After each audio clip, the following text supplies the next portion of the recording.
Farming food and fashion for a discerning world is serious business in Aotearoa, New Zealand. There are new opportunities everywhere just waiting for the open-minded. Sarah's Country shines a light on the matters that matter most. And here's your host, Sarah Perriam.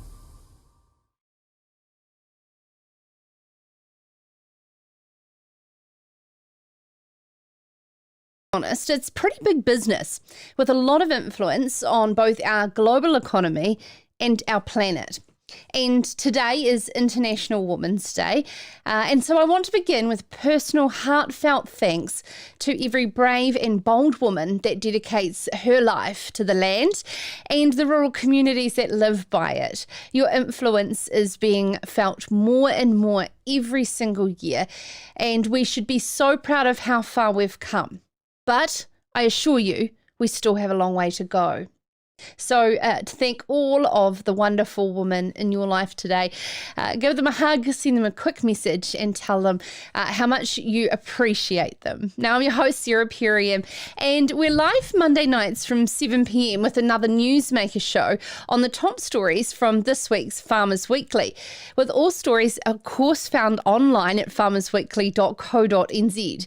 Now, Sarah's Country is brought to you, of course, in alliance with the country's largest rural newsroom of journalists and analysts to bring you, of course, the matters that matter most to your world.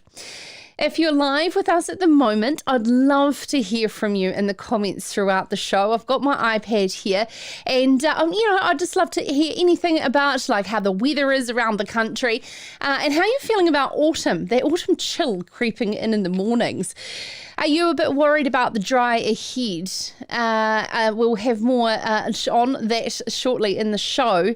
And what do you love about autumn? I'm a huge fan of autumn. It's my absolute favourite time of year. The turning of the seasons. It's just beautiful. Now, before we get underway, I want to thank each and every one of you who entered our very first prize draw on Sarah's Country via text. And a big congratulations goes to Georgie Van Hooven from Matamata. You are the winner of the Honest Wolf giveaway weekend bag. Now, it's valued at $400, and we'll get in touch with Georgie if you are listening to this, and you might want to give Georgie, if you know Georgie, a little bit of a message, but we will get in touch with you and get that bag sent out. Thanks so much to Sophie and Sam Hurley. And we're going to have another Honest Wolf weekend bag to give away in the next few weeks, as we're going to embark on an annual survey of our audience, because I really genuinely want your thoughts on what you're loving about the show and what you'd like to see or hear more of from me. Now, of course, we'll have details on how to enter that short survey soon. So keep listening to the Sarah's Country podcast. And, of course, we will be heading to the Wanaka show.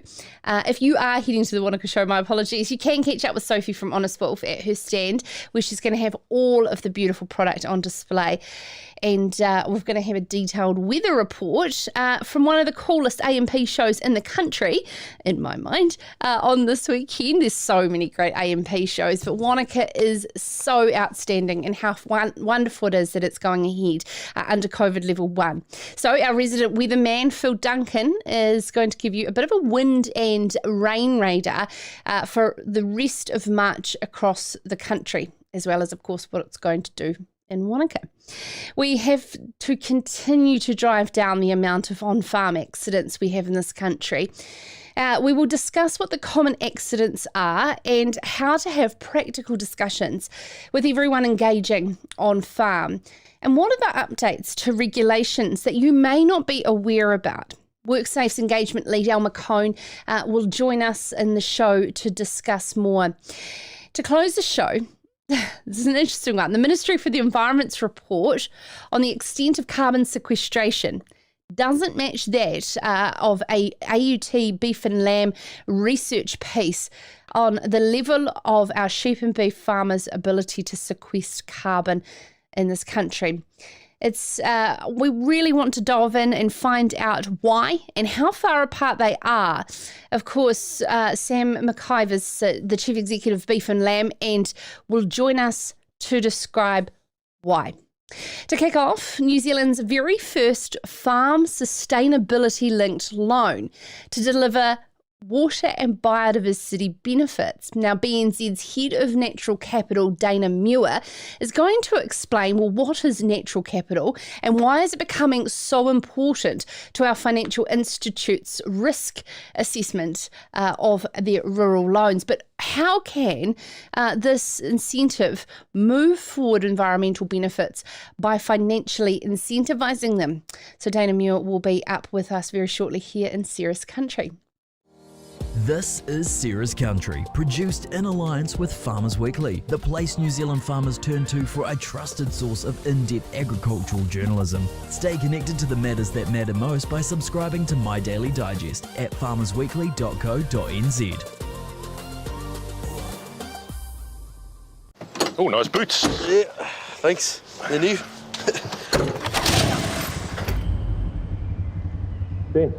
Ben, you alright? Oh, yeah, sorry, mate. Just meerkatting pretty hard, eh?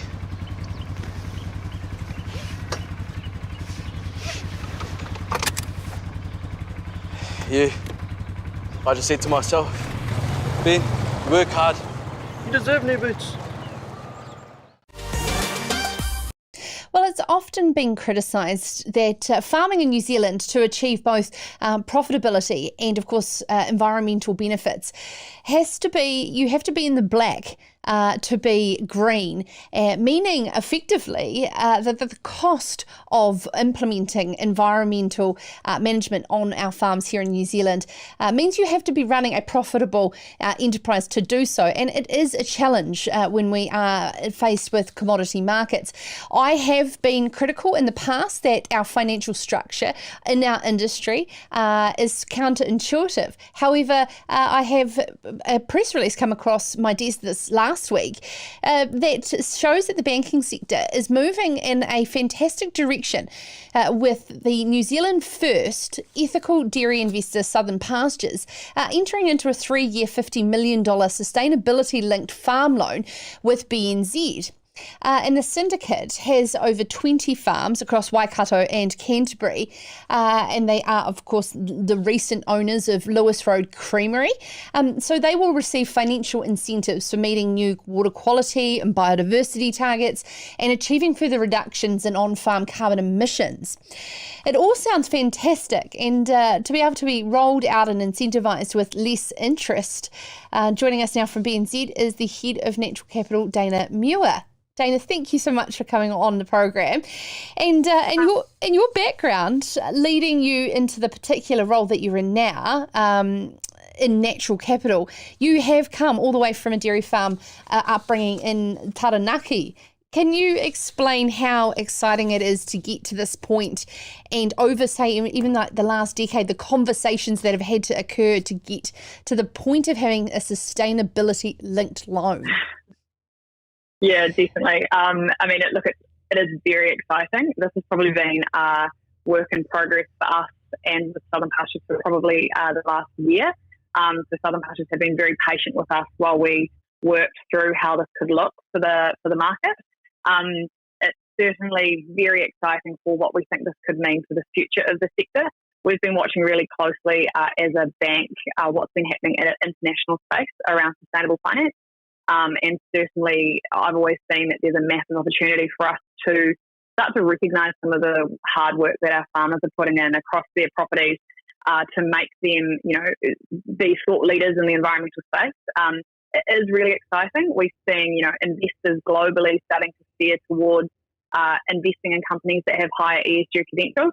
And certainly, as we know, consumers are certainly demanding that their products not only show that traceability, but show the sustainability elements of, the food products that are coming to the market globally. And so New Zealand has a really exciting position in all of this. And, I think maybe the missing piece of that puzzle was the financial sector getting on board and also being, a conduit to verifying that there's some farmers in New Zealand that are doing some amazing work. And so we're really excited that we could launch this pilot and see how it lands, because we think there's a massive opportunity for more of this type of lending in the sector.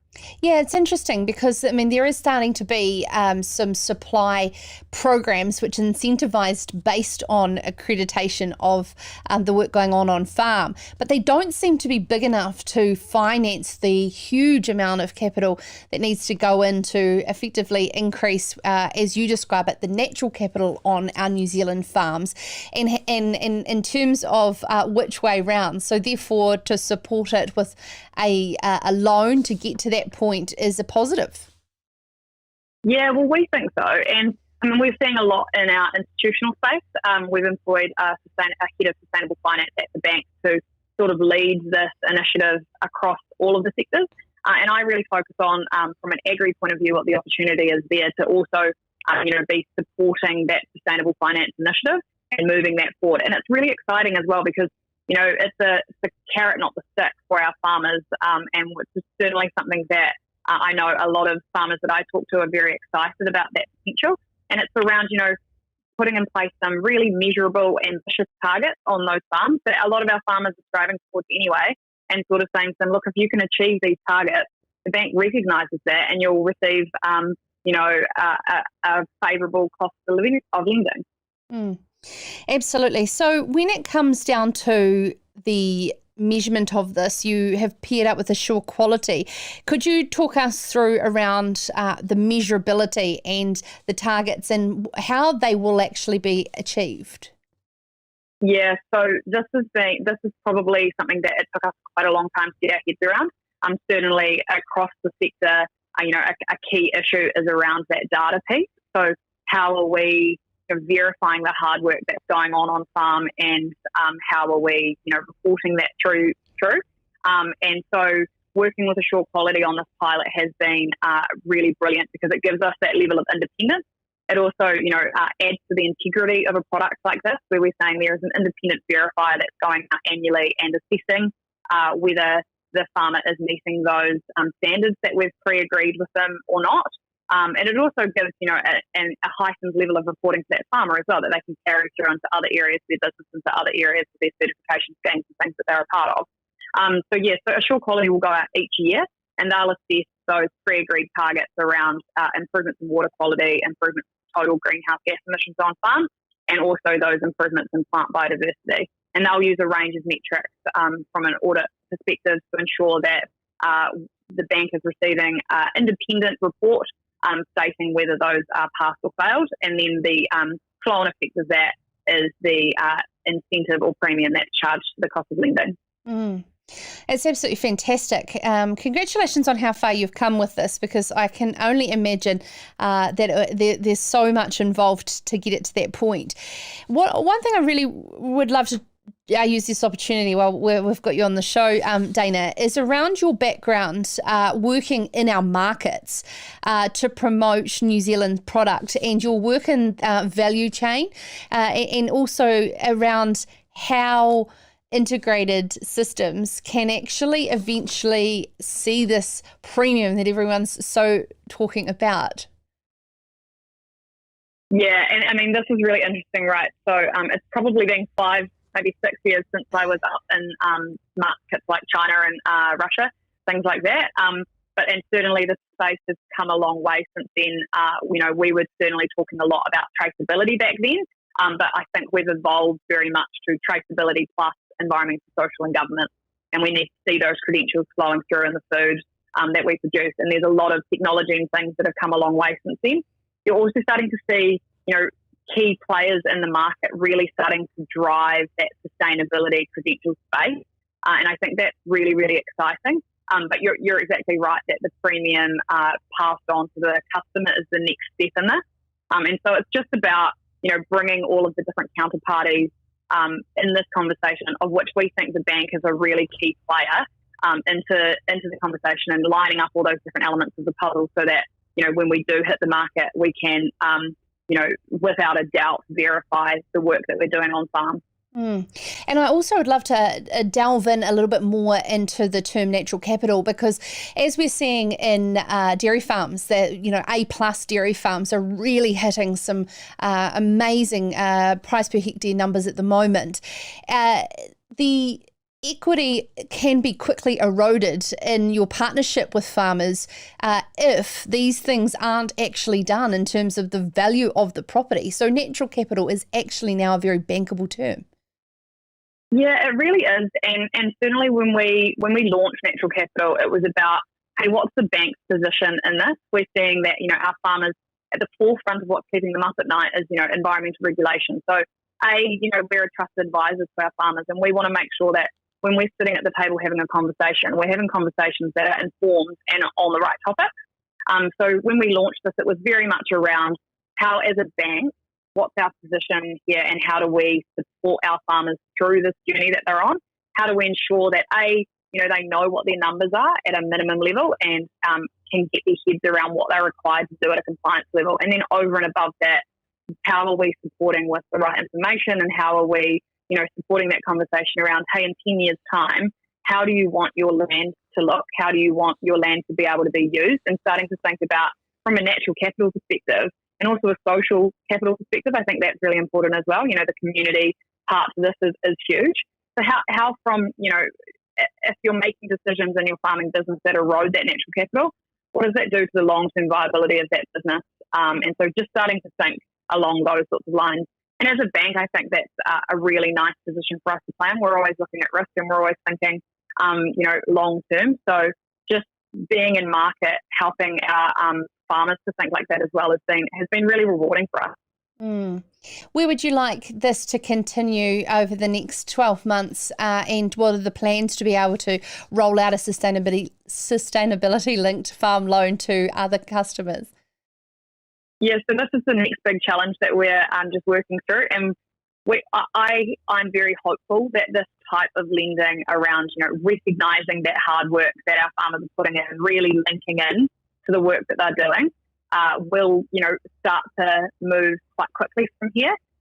We want to talk. This pilot was done in the dairy sector, but by no means does that mean that it's going to stay just in the dairy sector. It's certainly. We worked with Southern Pastures because they've got some amazing environmental credentials and they tell a really great environmental story. But we know that in the red meat sector, there's some amazing stuff going on in the horticulture sector. There's some amazing stuff going on across the board. So we want to start talking to our farmers around if they think that this type of product is something that they would like to achieve in their business, then we certainly want to have those conversations. We're seeing frameworks starting to emerge across the finance sector that will come in and underpin the movement in the sustainability linked loan space. So we'll be watching that with interest, and that'll really help us to scale as well. So we hope the future is quite prosperous for this type of lending. Yeah. Fantastic, absolutely. It is the place to move the dial with financial incentive. And I was speaking to a CFO of large corporate holdings last week, and just off the back of this news coming out, Dana, and they're all watching very closely to what's going on because it's doing the right thing and it's financially beneficial at the same time. So well done on all your, what I imagine would have been a lot of hard work in the background. Thank you so much. Yeah. Head of Natural Capital, Dana Muir there from BNZ. Now, after the break, there is new health and safety regulations that are coming to farms around New Zealand. And how do we reduce on-farm harm? It's a discussion that I'm super passionate about here on Sarah's Country. So we have WorkSafe's engagement lead, McCone, up next to talk through what formed part of a webinar last month. This is Sarah's Country. Catch the latest on the matters that matter most wherever you are. Listen to Sarah's Country on Spotify, iHeartRadio, Apple or Google Podcasts. Try asking Alexa or Siri. Play Sarah's Country on podcast. Australia and New Zealand are home to some of the world's most innovative farming pioneers. Zematic is proud to partner with farmers who are committed to leading the way in sustainable water management. The Trailblazer Sustainable Irrigation Awards celebrate sustainable irrigation management, irrigation-driven improvements, waterway protection and environmental stewardship. See how our Trailblazers are leading the way at irrigationtrailblazer.com/winners. One of the first things you learn when you live out here is where to shop and the things you need to live out here. like electric fencing or horse feed. or bee suits? Children. Chook food. Do you want a couple of these? Or something stylish to wear. Not everyone's got stuff like this. But at Farmlands we do, and then some. So if you need anything to help you farm, Grow, Milk, drench, Rhea, come on in. because we're out here too. Every morning, Kiwi farmers wake up to produce high quality food. Yet, every night, some Kiwi families are going to sleep hungry. Meet the Need is a charity founded by farmers, and it's here to change all that. We're about New Zealand farmers feeding New Zealand families by donating a small part of what we grow when we can. You can help us make sure no one in New Zealand goes to sleep hungry again. Visit meettheneed.org and follow us on social.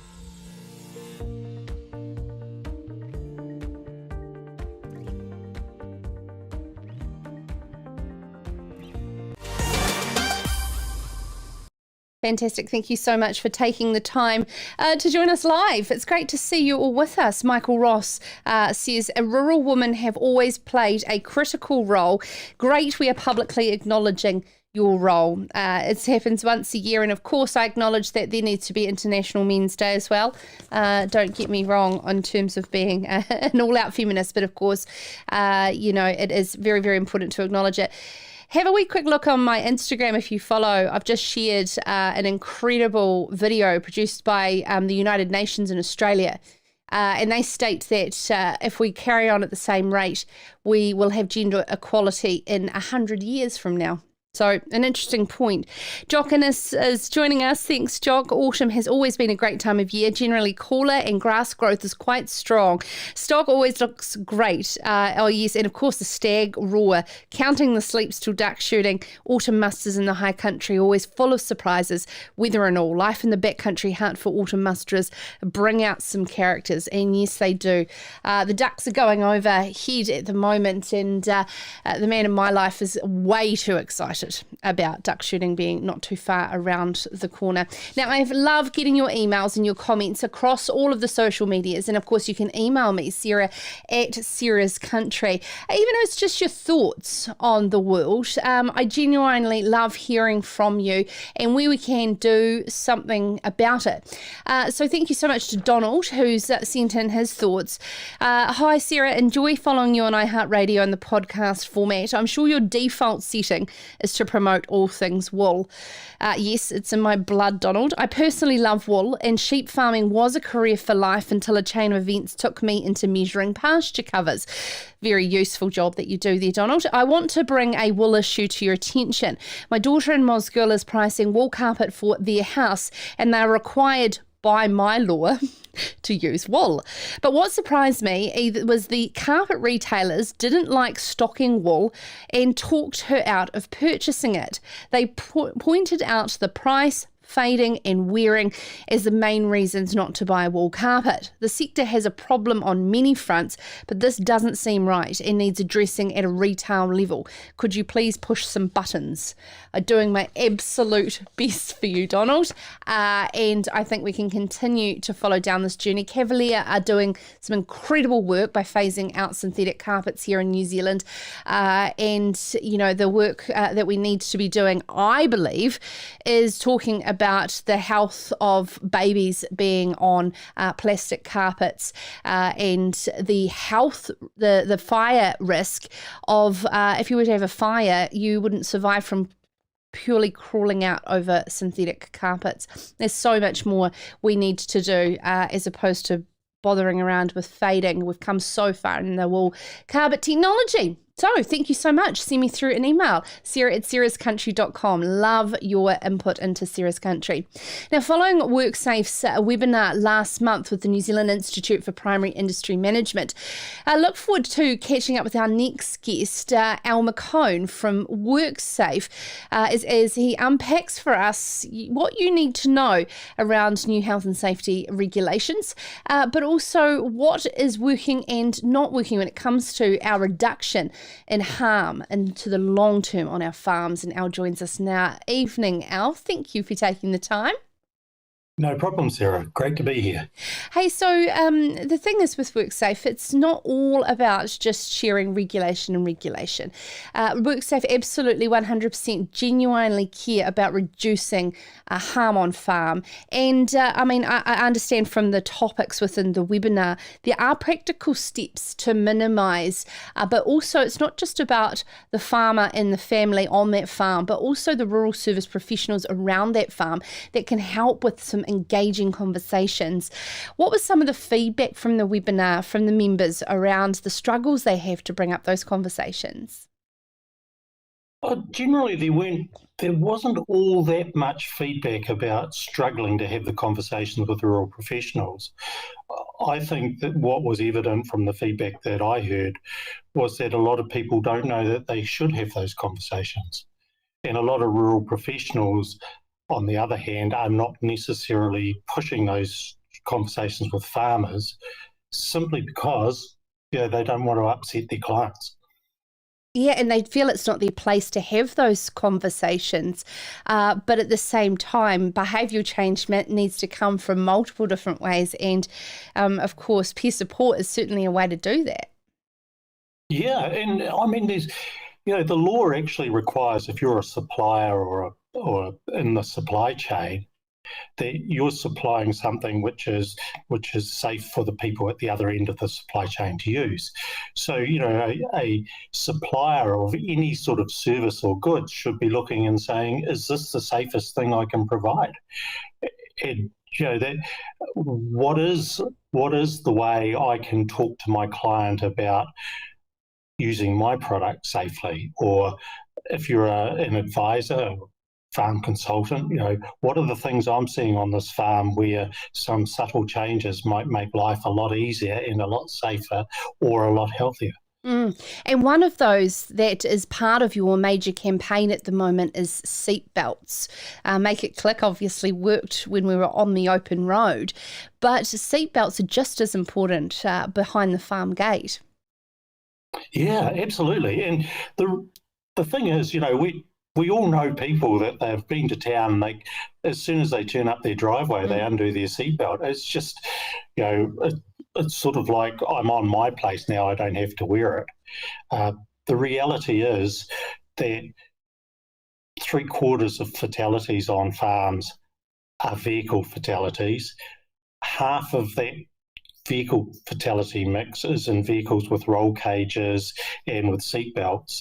And if you look at all the incidents that cause fatalities where seatbelts could have been worn, 9 out of 10 of those fatalities could have been prevented by someone wearing a seatbelt.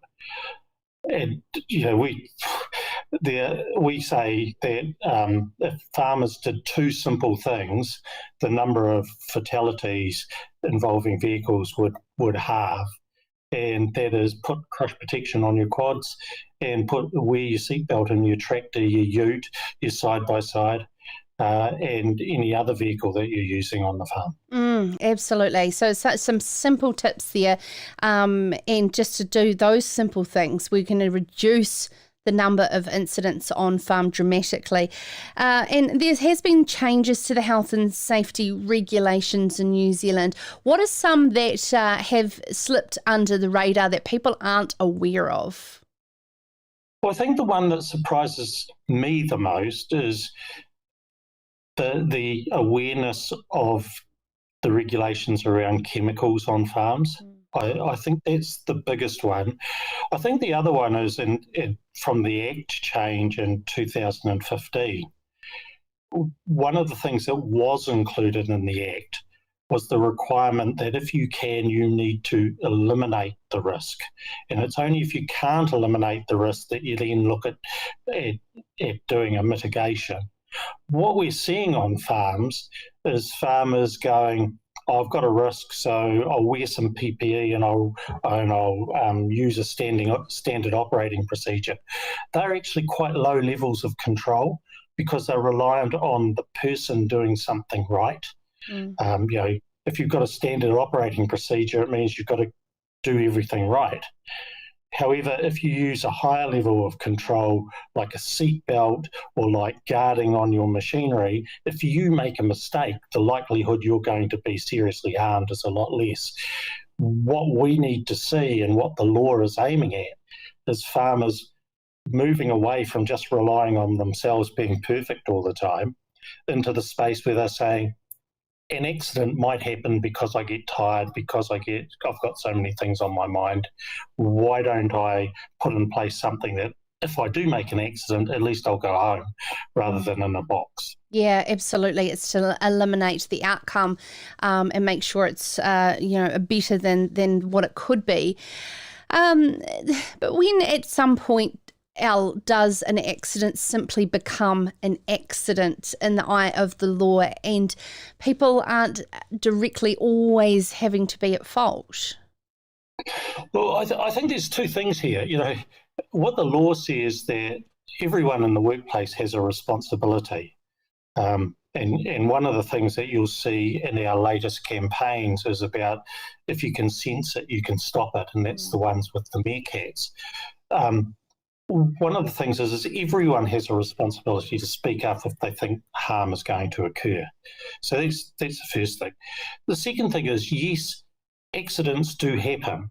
And if you've taken all practicable steps that you can take, then there won't be any sort of prosecution. But here's the kicker on that. When we look back and we look at when accidents happen and why they happen and those sort of things, there's very few that are genuine accidents. Quite often, there's several steps back where people knew they were tired, but they kept on going and doing something because of the pressures of the workplace. They had to get for instance, the cattle settled because tomorrow the TB guy is coming and he won't do them if I've just brought them into the yard, and things like that. So there are all sorts of pressures on farmers, and those pressures cause at times decision making which is good for the farm but isn't necessarily the right decision in terms of being safe in the workplace. And I think a longer term discussion that the whole agricultural community is going to have at some stage is simply the way we work on farms. Where you sometimes see it being buggered at the end of the day is almost a badge of honour. Whereas, what we do know is over half the fatalities occur after 3 o'clock in the afternoon. And they don't occur to young guys being reckless or people who don't know what they're doing. They occur to farmers who have been on the properties for some time and are doing something they've done lots of times before, but this time they've made the mistake. And when you track that mistake back, quite often there's an urgency in what they're doing, or it's sort of like, I'm going to do this before we go away on holiday. How many times have you heard that story? Well, yeah, I was just about to actually ask you about that because, of course, it's International Women's Day, and Safer Farms have done an incredible campaign with Plant a Seed for Safety, encouraging the woman in people's lives to be that person that can plant that little seed in their mind and say, just remember to be safe. But they're also most commonly, the one that goes, you know what, you need a day off. We're going to go boating. We're going to have a picnic down by the river and go camping with the kids, to just be able to actually take some time to breathe. But just as you pointed out, we always rush and try and do too much before we go away. So it's counterintuitive. Yeah, and I mean, it's sort of like we all know that there isn't much cash in farming, right? So actually going away for a week from the farm or for a period from the farm is quite a cost, unless you've got somewhere to go or something to do. So how many farmers have their week off on farm and they're looking out the window sort of going, I've got that to do, I've got that to do. One of the best things that both partners can do is say, okay, let's have a staycation, but let's put the emphasis on things around the house, and we're only going to work for these hours, and actually make it quite rigid about what they are and aren't going to do, and sticking to that, because the bottom line is in 5 days' time or 7 days' time, when you go back to the farming tasks, your mindset is in a much better place. Absolutely, 100%. You're more productive, so therefore more profitable in the long run, just as much as being alive, which is what we certainly want to encourage. And thank you so much, Al, for everything that you do at WorkSafe. And of course, that is the mission. Let's see what place we're in 12 months' time. If we can actually just grow a pair, I know that's a bit colloquial for me, but actually have those tough conversations and know that it is not a badge of honour to say that you're so busy and so tired. So let's try and change the conversation, but to do that we have to change our attitudes, ourselves and the people around us, and that's the best thing you can do to keep your loved ones safe. I don't know if I can say it any more to the point. Now, after the break, can we expect any rain in these dry regions throughout the rest of March? And we get a bit of a wind graph, how to read what looks like a blustery autumn upon us. Rural Weather's Phil Duncan has a detailed weather report for you up next, as well as what's the weather going to do this weekend at their wonderful Wanaka show. This is Sarah's Country. Join the conversation. Have thoughts on an interview? Or have you got questions you want answered by a future guest? Let us know. Email sarah@sarahscountry.com.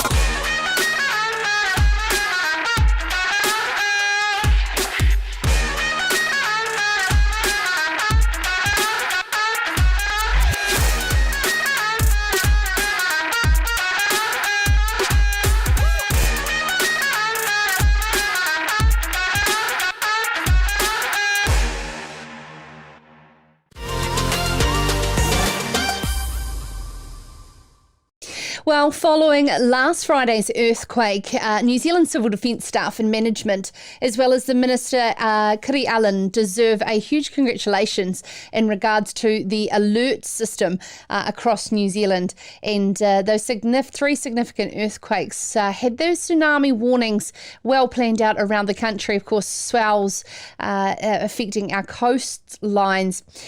So congratulations, and also to our next guest, who is heavily involved in a lot of the updates, our rural weather, Phil Duncan. Phil, now you'll be exhausted after a big week, but now coming into autumn, it's definitely here. It's cold in the mornings, but does that mean that summer's completely over? Because it's meant to be to the end of March, is it not? Yeah, hi Sarah. And yes, I agree with you on what you said about civil defence.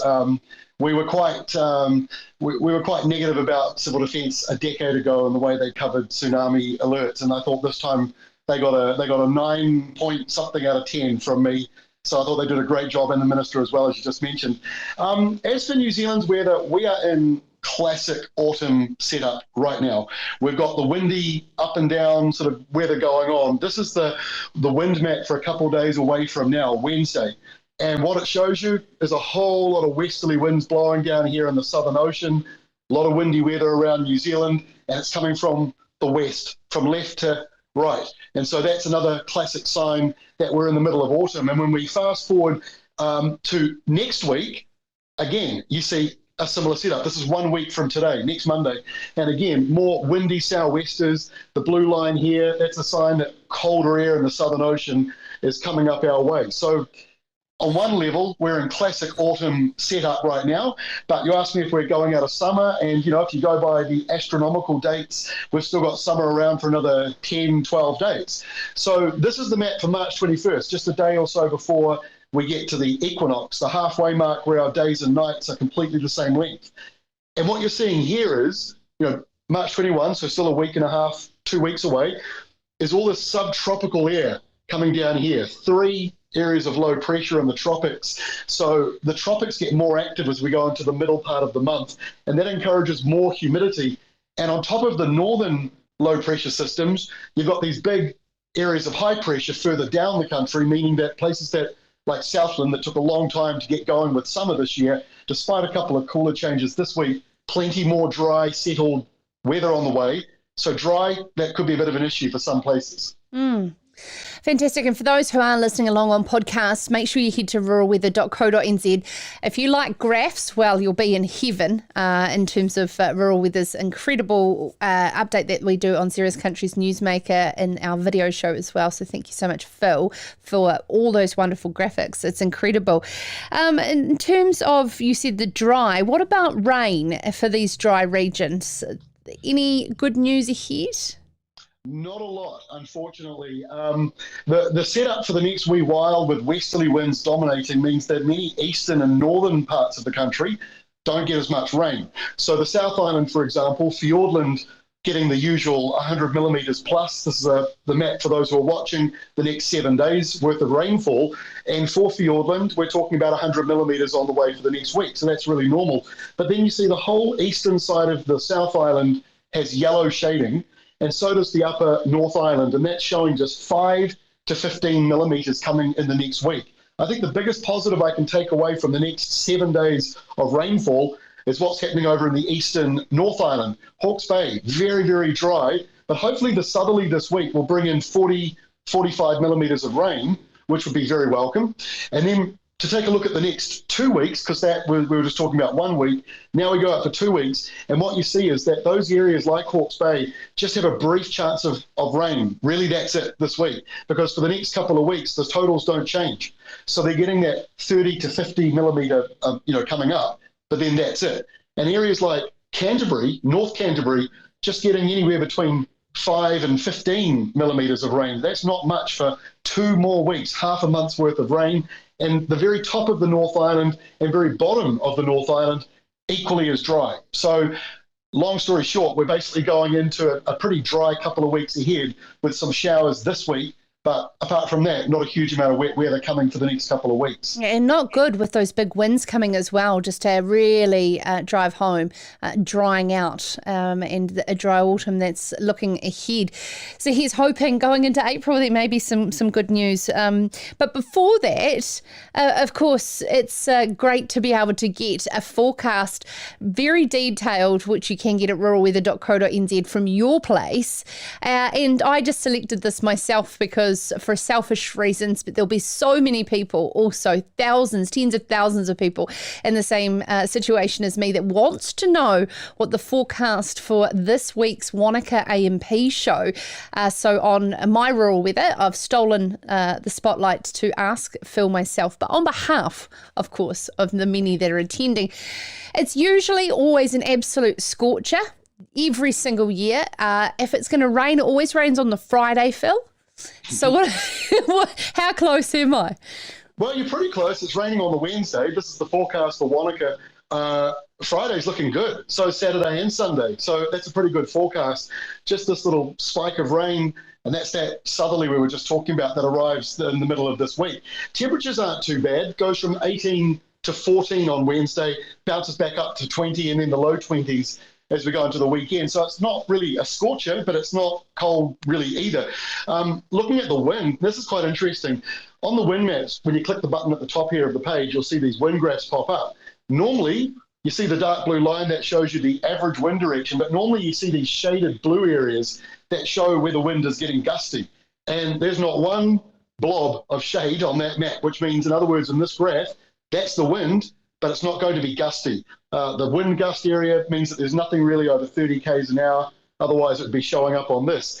And when we look at that rain coming on Wednesday, you can go down to the detailed data further down the page, hour by hour on the Wednesday. It gets a little heavier through the middle of the day, sort of 2 millimetres or 1.5 millimetres an hour. That's not too much, though. So that's really rainfall. And the final map here is taking a closer look at the temperatures. Like I say, fairly mild towards the end of the week, but what I find interesting, because Wanaka being up in the mountains, the green that you see in this map is humidity. So the humidity levels are actually getting right up to the 90% range every night and every morning, which means it'll be a little bit damp on the ground in the mornings. The air will be a little cooler perhaps in the morning, but apart from that, it's looking like a pretty good weekend on the way down there in Wanaka. Thank you so much, Phil. It certainly is like that. When you go down there at sort of 7 o'clock, the exhibitors have got several layers on, and you have to dress for multiple different seasons in one day at Wanaka. So if you're going to be there, I look forward to seeing you around. I'm really looking forward to being there on the ground. And I just want to say thank you so much to Phil Duncan there for our rural weather this week here on Sarah's Country. Now, lastly on the show, what were the important differences between beef and lambs and the Ministry for the Environment's individual reports on carbon sequestration on our sheep and beef properties here in New Zealand? They're not tending to agree with each other. So as Beef and Lambs Chief Executive Sam McIvor will explain to us next around who's right. This is Sarah's Country. Catch the latest on the matters that matter most wherever you are. Listen to Sarah's Country on Spotify, iHeartRadio, Apple or Google Podcasts. Try asking Alexa or Siri. Play Sarah's Country on podcast.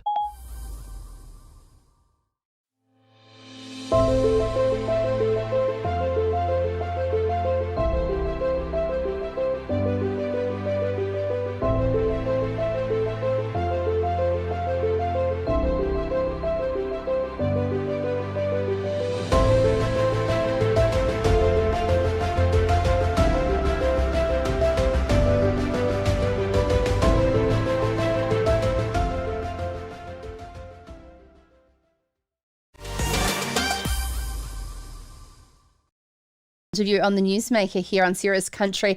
Just a shout out to our friends at E Tipu, an event happening in the middle of May here in Christchurch in the Town Hall. If you'd heard about Boma Grow 2 years ago, it was absolutely fantastic. There was about 700 across the industry, and our international speakers were absolutely mind-blowing, and the collaboration that happened over those couple of days was fantastic, with some great breakout workshops, etc. I have a special discount for you. If you use the word Sarah, you can get $100 off early bird tickets. So head to ETIPU, Etipu, and make sure that you are there, because I certainly will not be missing it at all, because this is a great time for us to make sure that we're ahead of the disruption that may be coming at us, and we can transform our industries to be in a very sustainable shape going into the future. Now, as reported by Neil Wallace in Farmers Weekly, there's been a dispute over the volume of carbon sequestered on sheep and beef farms all around the methodology adopted between the two pieces of research and reporting on it.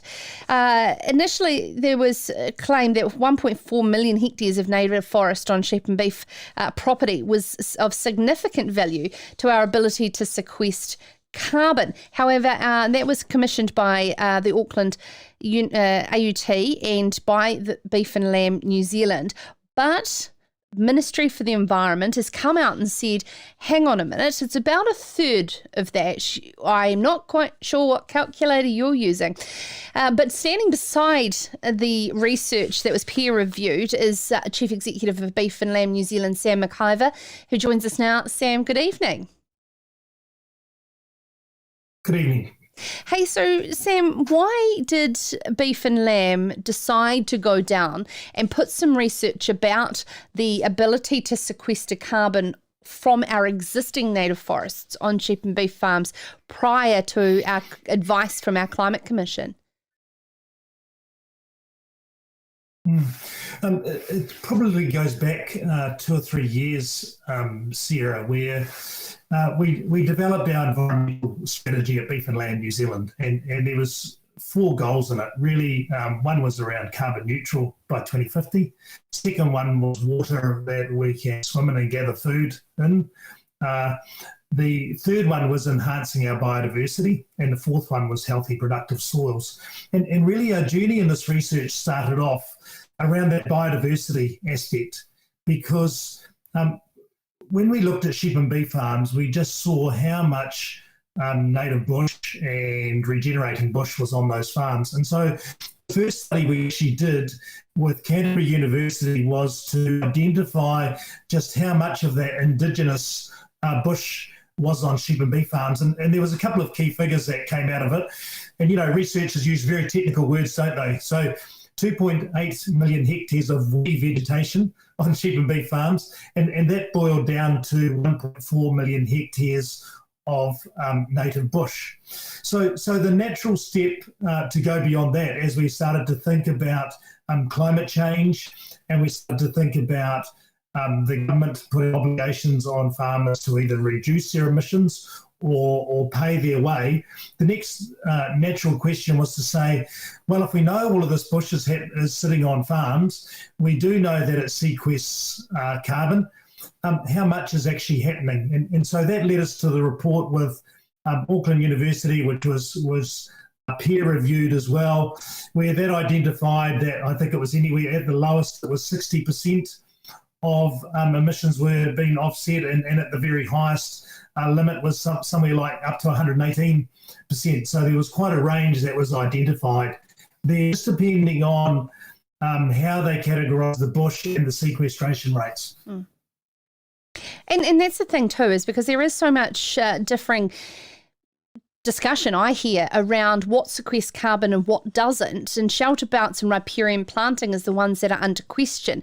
But my thoughts, and I didn't do a degree in ag sci or any type of science degree to know that simply a plant needs carbon to sequester carbon for growth, and if anything's growing, does it not mean that it's sequestering?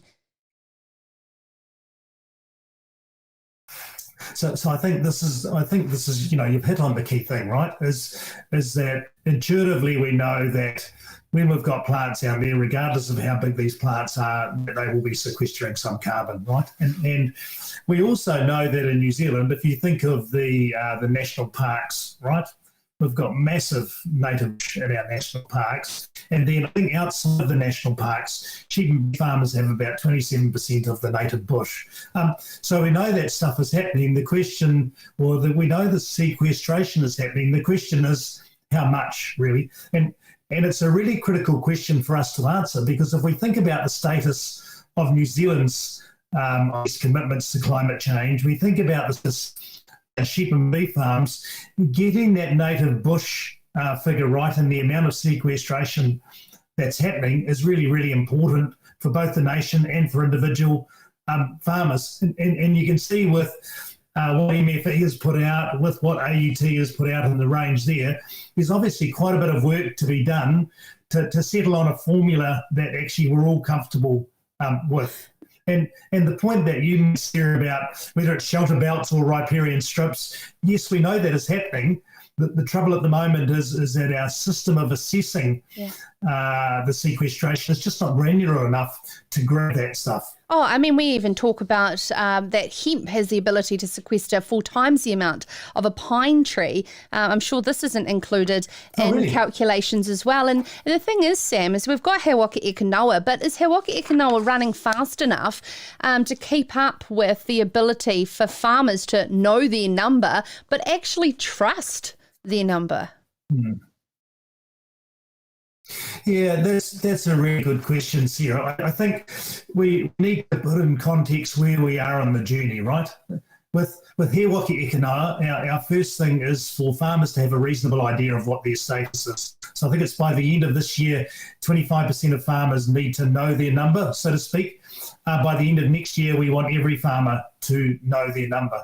And so one of the things that Beef and Lamb New Zealand is doing at the moment, alongside some of the commercial tools, MFE's tool, is building a simple tool that farmers can use based on their stock reconciliation, based on their assessment of bush, which will have a ready retina with it, to just get to that starting point to say, in the scheme of things, roughly where do I sit? Because it's not going to be until, 2025, that farmers are actually going to have an obligation to pay, so to speak, if that's what ends up happening. So the important thing today, get on the journey, roughly understand where you're at, and then start to look at some of the tools that you have at your disposal, planting native bush, whether it is putting in a pine plantation, whether it is changing your stock system, whether it is using genetics, starting to examine those tools that are available to farmers now. Where is the likes of Harry Clark and the New Zealand Agricultural Greenhouse Gas Research Centre stance between the two differing views? To be honest, I haven't had a detailed talk with Harry over that, but obviously the Agricultural Greenhouse Gas Research Centre, which is a long name, isn't it?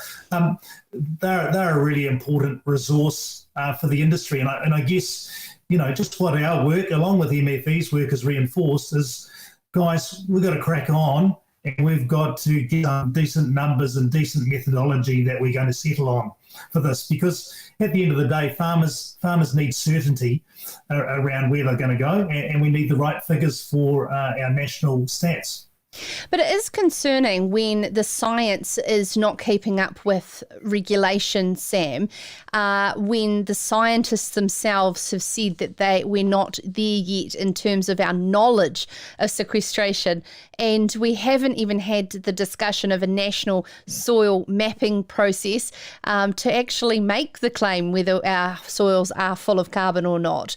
So it's a very, very difficult thing to have in parallel. Yeah, I think you're exactly right, Sarah. And one of the things that we're very conscious of, I guess climate change is the big game in town for New Zealand at the moment, isn't it? It's the one that there's a lot of commitment to. There's a lot of momentum globally now, and doing our part is really important. And so for me, one of the really important things from a Beef and Lamb New Zealand perspective is that across government and industry, we have a very clear strategy around research investment. So obviously we, along with Dairy NZ, with Fonterra and commercial companies and MPI, have invested in the Pastoral Greenhouse Gas Research Centre. Now we're at a pivot point now where we've come. I think it's been going since 2000 and maybe 3. We're at a pivot point now where we're deciding where do we go next, and certainly from a PGRC perspective, we're looking at the whole gambit of research, because it's important that whatever PGGRC is doing fits with NZAGRC, fits with other research that might be going on in our CRS investment that the government should be making. So from my perspective, and I think the Climate Commission really pointed to this as well, Sarah, is that there is a real need for a joined up strategy across government and across industry on what our investment strategy is going to be around greenhouse gas research for the next 5, 10, 15 years. Yeah, absolutely. Hey, Sam, I just want to end on International Women's Day and the wonderful influence that women have within beef and lamb. Yeah, well, you probably know the stats, do you? 63% of our staff are women. Well, if you look at our farming industry, 50% of our farmers are women. We've been really pleased to get behind the Meat Business Women initiative, which was created by actually somebody out of Beef and Lamb New Zealand, along with a UK partnership. Yeah, they play a tremendously valuable role. We've been a long-time supporter of Agri Women's Development Trust, and personally I believe that program is probably going to be one of the most transformational programs for our sector in the last 5 years and for the next 20 years as well. I just can't speak highly enough of that program. Oh, thanks, Sam. I thought there would be some important words from you on that, because, yeah, it's absolutely incredible how many wonderful women work for beef and lamb across the board, and I have the pleasure of knowing them very, very well, and they do a freaking awesome job, as well as, of course, all the males that work in beef and lamb as well. Yeah, I'm very proud of them too.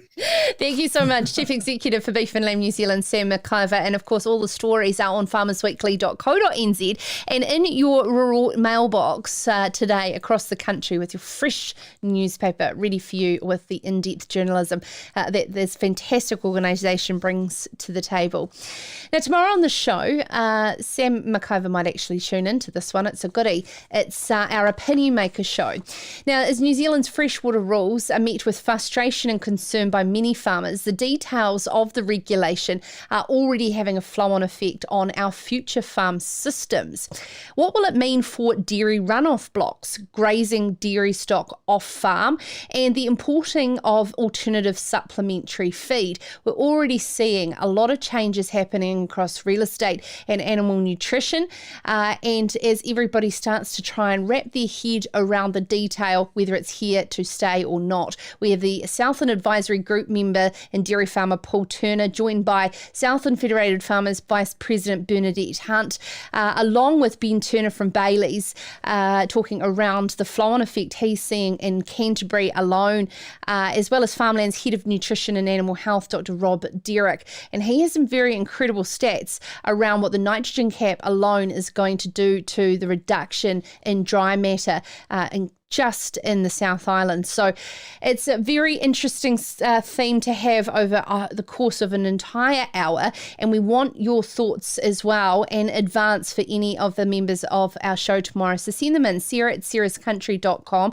What is your thoughts around the freshwater regulations and the flow-on effects it's having on our future farm systems? Do you think it's for the good? I have my opinions that there is parts that yes, but there is parts that are very impractical. So as we navigate the finalisation of this and the lobbying to the government by this Southland Advisory Group, what changes do you think will end up coming out of that? So yes, a very good chunky topic as always on your Sarah's Country Opinion Maker, live from 7 o'clock on Sarah's Country Facebook and YouTube channel, and as well as on podcast first thing in the morning as well, so you don't have to miss any of it. So all that coming up tomorrow. Really appreciate your time. Again, congratulations to our Honest Wolf giveaway winner, Georgie from Matamata. And in the meantime, take care of yourself and your family. In the meantime, ka kite anō.